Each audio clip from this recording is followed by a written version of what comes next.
अस्सलाम वालेकुम नाज़रीन किराम, मैं हूं आपका होस्ट अयाज अहमद। नाज़रीन किराम, अडयाला जेल के अंदर इमरान खान और अली अमीन गंडापुर के दरमियान एक इंतहाई अहम मुलाकात होने के लिए जा रही है और इस मुलाकात के बाद यह फैसला किया जाएगा कि केपी असेंबली के अंदर माइन एंड मिनरल बिल को पास करना है या नहीं करना। इसके अलावा आज बड़ी खबरें हैं लाहौर हाई कोर्ट से, जहां पर इमरान खान की जमानतों के हवाले से केस लगा हुआ था और पाकिस्तान तहरीक इंसाफ के पंजाब असेंबली के अंदर जो एमपीएज हैं उन्होंने आज बड़ी तादाद के अंदर शिरकत किया इस समात में। दूसरी बड़ी खबर जो है वो सुप्रीम कोर्ट ऑफ पाकिस्तान से है, जहां पर इस्लामाबाद हाई कोर्ट के जो जजेस हैं, जो सीनियरिटी का केस है वो लगा हुआ था। अहम तरीन रिमार्क्स आज जजेस ने दिए हैं। इसके अलावा एक बड़ी खबर है, जो अमेरिका का वफद पाकिस्तान के अंदर मौजूद है, उनमें से एक जो कांग्रेसमैन है जैक ब्रैगमैन, उन्होंने बयान जारी कर दिया है कि वो पाकिस्तान क्यों आए हैं, उनका आने का मकसद क्या है। इंतहाई अहम बयान उनकी जानब से जारी किया गया है। इमरान खान के हवाले से बहुत से लोगों को आज भी ये लगता है कि शायद इमरान खान को डील कर लेंगे, इमरान खान को कॉम्प्रोमाइज कर लेंगे, या शायद इमरान खान माफी भी मांग लें। तो इस हवाले से पाकिस्तान के मीडिया में से एक बड़ी पर्सनैलिटी ने बताया है कि इमरान खान माफी मांगेंगे या नहीं मांगेंगे। आखिर में एक अहम तरीन और बड़ी खबर है किसानों के हवाले से। किसानों ने पंजाब के अंदर एहतजाज का ऐलान कर दिया है और वाज़ेह तौर पर यह बताया है कि अगर हमारे मुतालबात को ना माना गया तो हम अगला लाहे अमल देंगे। इसकी तफसीलात भी आपके सामने रखने के लिए जा रहा हूं। आगे बढ़ने से कबल गुजारिश करूंगा कि वीडियो को लाइक कर दें, चैनल को सब्सक्राइब कर लें और मेरे उन तमाम दोस्तों का बेहद शुक्रिया जिन्होंने हमारे यूट्यूब चैनल को सब्सक्राइब किया।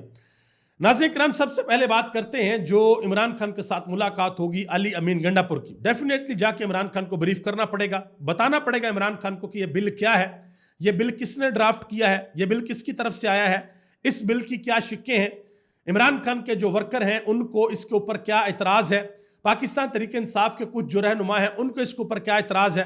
ये सारी की सारी चीजें अली अमीन गंडापुर को इमरान खान के सामने रखना पड़ेंगी और फिर इमरान खान इसके ऊपर फैसला देंगे और फैसला देने के बाद अली अमीन गंडापुर बाहर आकर अनाउंस करेंगे कि इमरान खान ने क्या फैसला दिया है। लेकिन यहां पर अब इंटरेस्टिंग बात आती है कि अगर अली अमीन गंडापुर इमरान खान के साथ तने तनहा मुलाकात करते हैं, सलमान अकरम राजा या इमरान खान की बहन अलीमा खान साथ नहीं होती और अली अमीन गंडापुर बाहर आकर यह कह देते हैं जी इमरान खान ने अप्रूव कर दिया कि इस बिल को आप पास कर लें, तो क्या पाकिस्तान तहरीक इंसाफ का वर्कर अली अमीन गंडापुर के ऊपर एतबार करेगा या नहीं करेगा? यह अब सबसे बड़ा सवाल है।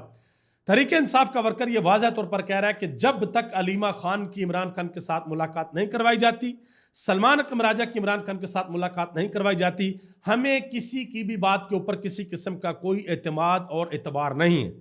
चाहे वो बैरिस्टर अली जफर हों, चाहे वो बैरिस्टर गोहर हों, चाहे वो अली अमीन गंडापुर हो या कोई भी हो, हमें किसी के ऊपर कोई एतमाद नहीं है। तो देखते हैं कि अली अमीन गंडापुर अकेले जाते हैं या किसी और को साथ लेकर जाते हैं। इसके अलावा पाकिस्तान तहरीक इंसाफ की जो पार्लियामानी पार्टी है उसका भी इजलास हुआ है। उस इजलास के अंदर भी ये खबरें आ रही हैं कि काफ़ी सख्त बातें की गई हैं, काफ़ी सख्त सवालात पूछे गए हैं और अरकान को मुतमिन नहीं किया जा सका, ये इतलात आ रही हैं। इसके अलावा जो तोशाखाना 2 केस था जिसकी समातें अडयाला जेल के अंदर होती थी और कल ये खबर आई थी कि उसकी समात अडयाला जेल के अंदर नहीं होगी, अब बगैर कार्रवाई के उसकी समात 28 अप्रैल तक मुलतवी कर दी गई है। यानी कि आप सीधा सीधा इसका मतलब समझें कि 28 अप्रैल तक इमरान खान के साथ ना अलीमा खान की मुलाकात होने के लिए जा रही है और ना ही सलमान अकरम राजा की। अब देखते हैं कि तहरीक इंसाफ का इसके ऊपर क्या रद्द-ए-अमल होगा, तहरीक इंसाफ कौन सी स्ट्रेटजी के साथ जाती है ताकि इमरान खान की बहन की उनके साथ मुलाकात हो जाए। लाहौर हाई कोर्ट के अंदर आज इमरान खान की जमानत का केस लगे हुए थे। इमरान खान के जो वकील हैं बैरिस्टर सलमान सफदर, उन्होंने बड़ी अहम बातें की। उन्होंने कहा कि इमरान खान के ऊपर 300 मुकदमा दर्ज हुए जो कि एक वर्ल्ड रिकॉर्ड है और इन 300 में से 290 केसेस के अंदर इमरान खान की जमानत हो चुकी है और बाकी मुकदमात वो हैं जो आधे घंटे की मार है। ये उन्होंने बात की बैरिस्टर सलमान सफदर ने। मजीद उन्होंने कहा कि पंजाब में इमरान खान के ये आखिरी 8 केसेस हैं जिनमें जमानत होना बाकी है। इसके बाद इस्लामाबाद हाईकोर्ट में सिर्फ अलकादर केस पर समात होना बाकी है। उन्होंने कहा कि हमारा यही मुतालबा है कि जल्द अज जल्द इन केसेस की समात की जाए और फैसला सुनाया जाए, ये उन्होंने बात की है। और ये जो केस था जमानतों वाला, इसको भी मुलतवी कर दिया गया है और 17 अप्रैल को दोबारा इसकी समात होगी इस केस में जिसमें इमरान खान को जमानतें देनी है। लेकिन आज जो एक डिफरेंट चीज़ थी लाहौर हाई कोर्ट के अंदर वो ये थी कि आलिया हमजा की क़यादत में पाकिस्तान तहरीक इंसाफ के जो MNAs हैं वो बड़ी तादाद के अंदर आज लाहौर हाई कोर्ट पहुंचे हैं। जब इमरान खान की जमानतों का केस लगा है तो ये एक डिफरेंट चीज़ देखने को मिली है। आजम सवाती से आज सवाल हुआ कि जी आप मुज़ाकरात कर रहे हैं, क्या हिसाब किताब है, कहाँ तक मामला पहुँचे हैं। तो आजम सवाती ने कहा जी मैंने ये नहीं कहा कि मुज़ाकरात हो रहे हैं, बल्कि पाकिस्तान के लिए और पाकिस्तान की आने वाली नस्लों को बचाने के लिए मुज़ाकरात होंगे, यानी कि अभी ये मामला जो है वो शुरू होने हैं। सलमान कमराजा ने कल के हवाले से जो इमरान खान के साथ मीटिंग होनी है, कल गालबन फैमिली की मुलाकात का दिन भी है, मंगल के दिन फैमिली की मुलाकात होती है, तो इमरान खान की बहन अलीमा खान भी जाएंगी, देखते हैं कि मुलाकात करने दी जाती है या नहीं दी जाती। वैसे जो दूसरी लिस्ट है उसमें गौहर अली खान, सलमान कमराजा, सलमान सफदर, नियाजुल्लाह नियाजी, नईम पंजोता और जहीर अब्बास, ये 6 लोग हैं जिनका नाम भेजा गया है अडयाला जेल की इंतजामिया को कि इन लोगों ने मिलने के लिए आना है। देखते हैं कि किसको इजाज़त मिलती है या नहीं मिलती। और कल एक और चीज़ देखी जाएगी कि कहीं कोई ऐसे लोग तो अडयाला जेल नहीं जाएंगे जिनको इमरान खान ने बुलाया भी नहीं और वो इमरान खान को मिलने के लिए अडयाला जेल पहुंचे होते हैं, जैसा कि पिछली मरतबा हुआ था। आगे आ जाए जी, सूबाई वजीर हैं मीना खान अफरीदी KP हुकूमत के, उन्होंने वाज़ह तौर पर यह ऐलान कर दिया है कि हमारा ये फैसला हो गया कि जब तक इमरान खान का हुक्म नहीं आता तब तक माइंस एंड मिनरल बिल पेश नहीं किया जाएगा और ना ही पास होगा। अब एक और खबर आई है, वो खबर ये है कि मौलाना फजल रहमान की जमात ने इस बिल की मुखालफत कर दी है, मुस्तरद कर दिया है। और बलूचिस्तान के अंदर इस बिल के हवाले से जिन लोगों ने, उनकी जमात के जिन लोगों ने वोट वगैरह दिया है, उसको पास किया है, उन्होंने ये फैसला किया कि उनके खिलाफ कार्रवाई की जाएगी, शोकाज नोटिस उनको दिया जाएगा। तो अब मुझे तो ये लग रहा है कि भाई अगर KP हुकूमत जो है ये बिल पास करती है, अगर पास करती है, तो मौलाना फजल रहमान तो हो सकता है कि वहाँ पर एहतजाज भी शुरू कर दें कि भैया आपने क्यों पास किया है। तो ये तहरीक इंसाफ को बड़ा सोच समझ कर इसके ऊपर फैसला करना पड़ेगा। अमेरिका का जो वफद पाकिस्तान के अंदर मौजूद है, हुकूमत के साथ मुलाकातें हुई, आर्मी चीफ के साथ इंतहाई अहम मुलाकात हुई, ISPR ने एलामिया भी जारी किया, पिछले व्लॉग में आपको बताया था।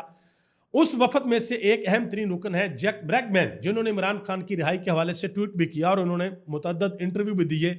आरफ अलवी के साथ, डॉक्टर शहबाज के साथ इनकी अमेरिका के अंदर मुलाकात भी हो चुकी है। उन्होंने अब ये बयान दिया है, उन्होंने कहा जी हमारा ये जो पाकिस्तान का दौरा था ये 2 तरफा तल्लुकात को मजबूत करने के लिए था। उन्होंने कहा थी बहुत सी चीज़ें हैं जिनके ऊपर हम काम कर रहे हैं और उनमें से एक चीज़ जो है वो रेयर मिनरल अर्थ भी है, यानी कि जो ये कुदरती मादनियात हैं ये भी हैं, इसके ऊपर भी हम काम कर रहे हैं। तो ये आप अंदाज़ा लगा लें। उन्होंने वाज़ह तौर पर कहा कि कान कनी के नए तरीके, नई मसनूआत, ये तमाम अनासर हमारी पैदावारी मुस्तकबिल के लिए नहायत अहम है। ये उन्होंने कहा जी ये हमारा दौरा कामयाब है, ये जो पाकिस्तान का दौरा हुआ। तो देखते हैं कि आने वाले दिनों में क्या होता है। बहरहाल इसके अलावा एक खबर और है कि पाकिस्तान तहरीक इंसाफ के रहनुमाओं को बुलाया गया इस वफद की जानब से कि आए हमारे साथ आकर मुलाकात करें, लेकिन तहरीक इंसाफ की जानब से कोई भी नहीं गया। ये खबर सोशल मीडिया के ऊपर बहुत ज़्यादा सर्कुलेट हुई। लेकिन बैरिस्टर गौहर अली खान ने एक इंटरव्यू दिया, उन्होंने कहा जी हमें किसी किस्म की कोई हमें इन्विटेशन हमारे पास नहीं आया। उन्होंने कहा जी मैंने रऊफ हसन से भी पता किया, मैंने कौमी असम्बली से भी पता किया, मैंने सेनेट से भी पता किया। अगर कोई इन्विटेशन आया होता हमें पता लगता और हम जरूर जाते, हम जाकर मुलाकात करते, लेकिन हमें किसी किस्म का कोई इन्विटेशन नहीं आया। ये बैरिस्टर गौहर अली खान ने वाज़ह तौर पर इंटरव्यू दिया है। अब जरा आगे आ जाए जी, सुप्रीम कोर्ट ऑफ पाकिस्तान के अंदर एक इंतहाई अहम केस लगा इस्लामाबाद हाई कोर्ट के जजेस की सीनियरिटी के हवाले से। यानी कि इस्लामाबाद हाई कोर्ट में बाहर की हाई कोर्ट से, लाहौर हाई कोर्ट से बंदे को ट्रांसफ़र किया गया, जूनियर था और सीनियर्स के ऊपर उसको कायम मकाम चीफ जस्टिस लगा दिया गया। तो उस हवाले से आज केस लगा हुआ था। जस्टिस मोहम्मद अली मजहर ने पूछा मुनीर मलिक से कि ये बताएं कि जजेस ट्रांसफ़र का प्रोसेस कैसे इनिशिएट किया जाता है। तो मुनीर मलिक जो वकील है और हुकूमत की जानिब से, उन्होंने कहा जी जजेस ट्रांसफ़र का प्रोसेस सदर पाकिस्तान ने इनिशिएट किया। तो जस्टिस मोहम्मद अली मजहर ने हैरानगी का इजहार करते हुए कहा कि चीफ जस्टिस ऑफ पाकिस्तान इस प्रोसेस को इनिशिएट करते हैं और फिर जिस जज का ट्रांसफ़र हो रहा है उसकी मर्जी के मुताबिक ये सारा काम होता है। जस्टिस नईम अख्तर अफगान, उन्होंने भी अहम तरीन सवाल किए। उन्होंने कहा कि सबसे पहले ये बताएं कि इस्लामाबाद हाई कोर्ट में टोटल जजेस की तादाद कितनी है, नोटिफिकेशन से पहले जज की तादाद कितनी थी और उसके बाद कितनी है। अगर इस्लामाबाद हाई कोर्ट में कोई वैकेंसी खाली थी तो सुप्रीम जुडिशल कमीशन के जरिए जजेस क्यों नहीं बुलाए गए, जजेस को ट्रांसफ़र क्यों किया गया। उन्होंने कहा कि ये वो चीज़ें हैं जो इस केस में आगे चलकर आएंगी और हम इसके ऊपर सवालात करेंगे। अब इस केस की पहली समाअत हुई है और लोगों को नोटिस जारी कर दिए गए हैं और देखते हैं कि आगे क्या होता है। और 17 अप्रैल को दोबारा जो है इसकी समाअत होगी और 18 अप्रैल को जो इजलास है वो बुलाया जाएगा इस्लामाबाद हाई कोर्ट का मुस्तकिल चीफ जस्टिस बनाने के लिए। यानी कि 18 अप्रैल को इजलास है और 17 अप्रैल को इस केस की दोबारा समाअत है। तो ये फाइनल हो जाएगा 18-17 को कि भाई इस केस का क्या निकलना है।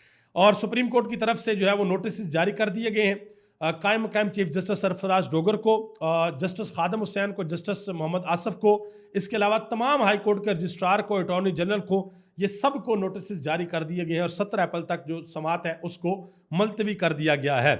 इसके अलावा जी एक और बड़ी अहम खबर है, वो खबर ये है कि 9 मई के जो मुल्ज़मान हैं उनकी ज़मानत मनसूखी की जो अपीलें थी कि इनकी ज़मानतें मनसूख कर दी जाएं, उसके हवाले से ये फाइनल फैसला चीफ जस्टिस याह्या अफरीदी ने कर दिया है कि भाई 4 माह के अंदर आप ट्रायल मुकम्मल करें। 4 माह आपके पास हैं, आप सारे के सारे ट्रायल जो है मुकम्मल करें और ज़मानतों को मनसूख नहीं किया गया। उमर सरफराज चीमा के हवाले से आज बड़ी हैरानकुन गुफ्तगू हुई अदालत के अंदर। जो प्रोसिक्यूटर जुल्फ़कार नकवी हैं उन्होंने कहा जी हमने उमर सरफराज चीमा से असला बरामद करना है। तो चीफ जस्टिस याह्या अफरीदी ने कहा कि उमर सरफराज चीमा भी कहाँ पे हैं? उन्होंने कहा जी वो कोट लखपत जेल के अंदर है। तो चीफ जस्टिस ने कहा कि मुलजम जेल में है तो तफ्तीश कर लें, आपको क्या मसला है? उन्होंने तो आगे से कहा गया कि बरामदगी के लिए जिस्मानी रिमांड ज़रूरी है जो हाई कोर्ट ने नहीं दिया। अंदाज़ा लगाएं, एक बंदा 1.5 साल से ज़्यादा अरसे से जेल के अंदर है, पुलिस की कस्टडी में है और ये कह रहे हैं कि हमने अभी भी उससे असला बरामद करना है। याद रखिएगा, जिस मुआशरे के अंदर इंसाफ ख़त्म हो जाता है ना, वो मुआशरे दरम बरम हो जाते हैं। अभी भी बड़ा मार्जिन और बड़ा टाइम है कि हम इस रियासत के अंदर, इस मुल्क के अंदर, इस कौम के अंदर इंसाफ को कायम करें ताकि अल्लाह की रहमत और इस कौम के अंदर बरकत आए। अगर इंसाफ नहीं होगा तो हम आए रोज़ दलदल के अंदर जाते जाएंगे।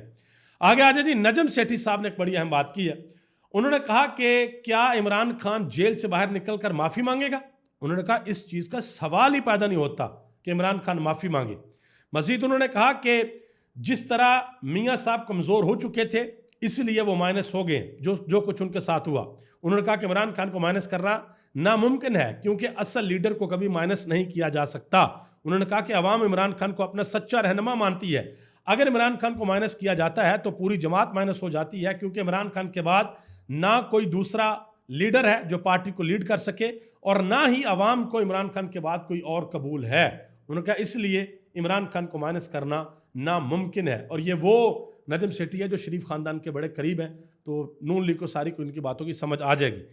अलीमा खान, इमरान खान की बहन, उन्होंने आज अहम तरीन बयान दिया। उन्होंने कहा जी बड़ी सीधी सी बात है, इमरान खान हमारा भाई है और हम तो निकलेंगे और अपने भाई के लिए सब कुछ करेंगे और अपने भाई को रिहा करवाएंगे। उन्होंने कहा कि हम अकेले ही अपने भाई के लिए काफ़ी हैं, हमें किसी की ज़रूरत नहीं है। अब ये एक बहन की दर्द भरी आवाज़ है कि जिसका भाई, अकलौता भाई इन बहनों का, वो अडयाला जेल के अंदर कैद है और पार्टी क्या कर रही है वो मेरे आपके हम सब के सामने है। आगे आ जाए जी, खतीजा शाह ने माइन एंड मिनरल बिल के हवाले से एक बड़ी अहम बात की है। उन्होंने कहा कि बिल के मामले पर खान साहब के बाहर आने का इंतजार करना चाहिए। खान साहब को जेल में 140 सफ़ात पर मुश्तमिल बिल का जो हवाला है उसको ब्रीफिंग देना आसान नहीं है। इस हवाले से, बिल के हवाले से उन्होंने कहा कि 5 मिनट में आप इस बिल के ऊपर ब्रीफिंग नहीं दे सकते, लिहाजा इमरान खान का बाहर आने का इंतजार करना चाहिए। मुफ्ता इस्माइल ने एक बड़ी अहम बात की है, कहते हैं कि शायद इन्हें पता नहीं है इनकी आखिरी बारी है, इनके शरीफ खानदान की आखिरी बारी है, लिहाजा जो समेटना है समेट लो। पंजाब में जो हो रहा है मैं बता नहीं सकता। उन्होंने कहा कि इस बार शहबाज शरीफ ताबेदारी के अलावा क्या कर सकता है? वजीर आला जब अपनी सीट भी नहीं जीती हुई तो जितना मर्जी रॉयल एक्ट कर ले, लेजिटिमेसी तो नहीं आएगी। ये मुफ्ता इस्माइल ने यह बात की है। किसानों का जो इत्तेहाद है उनके रहनुमा ने वाज़ह तौर पर ऐलान कर दिया। उन्होंने कहा जी हम निकल रहे हैं और निकल कर एहतजाज कर रहे हैं। उन्होंने कहा अगर हमारे मुतालबात ना मानेंगे गंदम के हवाले से तो फिर हम एक बड़ा एहतजाज करेंगे और बाहर निकलेंगे। इन्होंने वाज़ह तौर पर यह ऐलान कर दिया। तो देखते हैं कि पंजाब हुकूमत किस तरीके से उनको टैकल करती है। एक किसान बेचारा जो अपने खेत के अंदर गंदम उगाता है इस उम्मीद के ऊपर कि आखिर में मैं इसकी कटाई करूँगा, इसको बेचूंगा और अपना कुछ पैसे भी कमाऊंगा, कुछ अखराजात भी अपने पूरे करूंगा। उस किसान को जब ये पता लगता है कि भाई ये तो गंदम मैंने काश्त की है और इसको बेच कर मेरे अपने अखराजात तक पूरे नहीं हो रहे, तो फिर किसान को तकलीफ तो होगी। और बहुत से लोग ये सोशल मीडिया के ऊपर बातें करते हैं कि भाई जो लार्ज साइज़ का पिज़्ज़ा ना उसकी कीमत और 1 मन गंदम की कीमत बिल्कुल करीब करीब है, या 1 किलो मटन की कीमत और 1 मन गंदम की कीमत बिल्कुल करीब करीब है। तो ये हिसाब किताब जो है किसानों के साथ चल रहा है। आगे आ जाए जी, हमारे भाई हैं साफ़ी ज़ुबैर अली ख़ान और रिजवान गलज़ई, उन्होंने एक बड़ी अहम बात की है। वो कहते हैं कि हज़ारा हो या मनसेरा, नून लीग का मुकम्मल खात्मा हो चुका है। ये वो इलाके हैं जो नून लीग का गढ़ समझे जाते थे। नवाज शरीफ भी मनसेरा से इलेक्शन लड़ते थे, क्योंकि ये सारा नून लीग का गढ़ माना जाता था। लेकिन पीटीआई अब मुल्क के बाकी हिस्सों की तरह यहां पर भी अपना कब्जा जमा चुकी है। अब दूर दूर तक यहां पर इनका कोई नामो निशान नहीं है नून लीग का। आखिर में शेर अफजल खान मरवत ने जवाब दिया इख्तियार वली खान को। उन्होंने कहा था, कल मैंने आपको बताया भी था कि जी एक फॉरवर्ड ब्लॉक तैयार हो चुका है शेर अफजल खान मरवत की क़यादत में, 15 MNA हुकूमत के साथ हैं, और इस तरह की बातें उन्होंने की थी कि और 2 धड़े भी तैयार हो चुके हैं। तो शेर अफजल खान मरवत ने उन्होंने कहा जी मैंने उनका क्लिप देखा है जहां पर वो ये कह रहे हैं कि मेरी क़यादत में पीटीआई के 15 अरकान असेंबली उनकी जमात के साथ जुड़ चुके हैं। ये सरासर झूठ है, फैब्रिकेटेड है, इल इन्फॉर्म्ड क्लेम है। उन्होंने कहा कि सच तो यह है कि मैंने किसी भी फॉरवर्ड ब्लॉक का हिस्सा बनने से इनकार किया हुआ है। यहां तक कि जिन्होंने मुझे रजू करने की कोशिश की मैंने उनको भी वाज़ेह पैगाम दिया हुआ है कि ना मैं खान की पार्टी को तकसीम कर सकता हूं और ना मैं इमरान खान की पार्टी में किसी भी किस्म की कोई ग्रुप बन सकता हूं। उन्होंने कहा मेरी तमाम तवक्कुआत उम्मीदें खान साहब से हैं। जिस दिन खान साहब ने बुला लिया मेरे तमाम मसले मसाइल पीटीआई के साथ ख़त्म हो जाएंगे, और अगर पीटीआई में ना रहा तो सियासत को भी खैराबाद कहूँगा, लेकिन मुस्तकबिल में कभी भी किसी दूसरी पार्टी के साथ जुड़कर सियासत करने का इरादा नहीं है। ये बात की है शेर अफजल खान मरवत ने।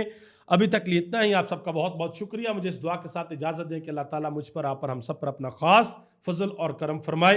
पूरी दुनिया में जहाँ जहाँ मुसलमान ज़ेर अताब हैं अल्लाह पाक उनकी अपनी जनाब से, अपने गैब से उनकी मदद फरमाए। पाकिस्तान जिंदाबाद, पाकिस्तान के करोड़ों अवाम पाइंदाबाद।